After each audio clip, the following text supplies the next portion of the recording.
There's always going to be a reason to wait. There's always going to be a busy schedule. There's always going to be something unexpected that happens. It's always going to be that way. You have to fucking work through it. But a lot of you motherfuckers just don't want it. It's easy to fall into the loving the idea of something, and it's hard to fall into the habits of action to actually achieve something. It's not about after the vacation or after this or after that. It's about right now. Now resolutions are the only thing that give results. Your brain is the most powerful weapon in the world. If you can't control your own brain, you got to tell your brain where you want to go and how you want to go and how you want to get there. You got to control it. If not, it's over. When you quit, your mind says we're done. So it doesn't expand. There's no expansion when you quit.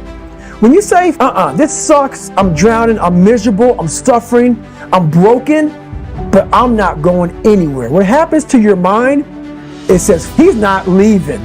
So we got to expand. We got to grow. We got to figure this thing out. So then these compartments in your brain, they have to work. And then you start to engage parts of your mind that you never engaged before. When you're in suffer mode and you say, I'm not going to quit. You're forcing your brain now to operate on a level it's not used to. But then it becomes used to it.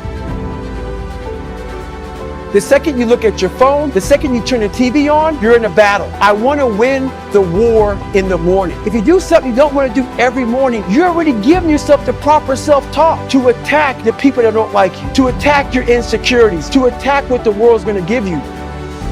What is there that you know you need to do, that you want to do this, but for some reason or another, you've been holding back? For some reason or another, you just have not been able to work through the procrastinating or putting it off or justifying, and you know you ought to do this. You really want to do this, but you don't know why you haven't done it. There are times when you're looking at it, you say, I know I need to do this, but I don't feel like it. I don't want to do it. It is not that we have a short time to live, but that we waste a lot of it. Life is long enough, and a sufficient generous amount has been given to us for the highest achievements if it were all well invested. But when it is wasted in heedless luxury and spent on no good activity, we are forced at last by death's final constraint to realize that it has passed away before we know it was passing. As for us, we face things that are not nearly as intimidating, and then we promptly decide we're screwed. This is how obstacles become obstacles. In other words, through our perception of events, we are complicit in the creation, as well as the destruction of every one of our obstacles. There is no good or bad without us. There is only perception. There is the event itself and the story we tell ourselves about what it means. When you catch yourself procrastinating, forgive yourself. Step 1. The next time you catch yourself procrastinating, step 1 is forgive yourself. And there's a really profound reason why. Procrastination is not about laziness. It's not about a lack of discipline. It's not something you do because you're dumb. Procrastination is a coping mechanism. You just have a desire to feel good right now, and you deserve that. You have a desire to lessen the stress in your life, and you deserve to lessen the stress in your life. I get it. When you're somebody that procrastinates, you're really hard on yourselves to begin with. In fact, being hard on yourself is one of the major causes of why you're so damn stressed. And so taking a moment and forgiving yourself, and you've got to actually have a talk with yourself where you are sitting there like, oh my God, 2 hours just went by? Wow, I must be really stressed out. I forgive myself for just blowing off 2 hours on social media. And you know what? I can spend the next hour setting my day up tomorrow for success. The next step that you're going to take once you forgive yourself, you got to recognize that you're doing it. Why? Because patterns and habits repeat unless you replace them. And so noticing that it's a pattern, catching yourself, forgiving yourself, that is a way we're going to break this pattern. Because the step 2, based on research, you must identify what you're stressed about.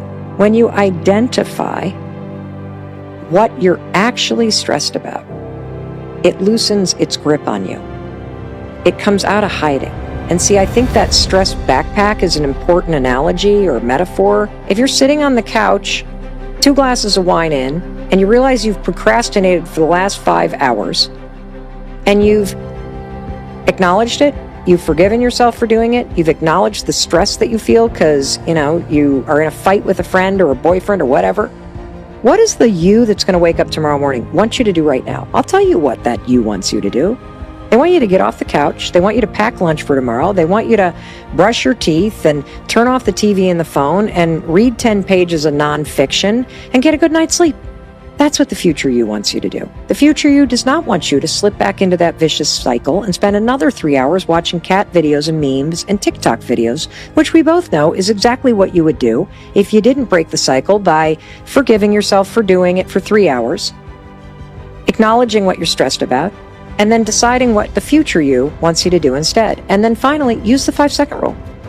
Use the 5-second rule. It's one of the most effective science-backed starting rituals on the planet for creating a new habit or pattern.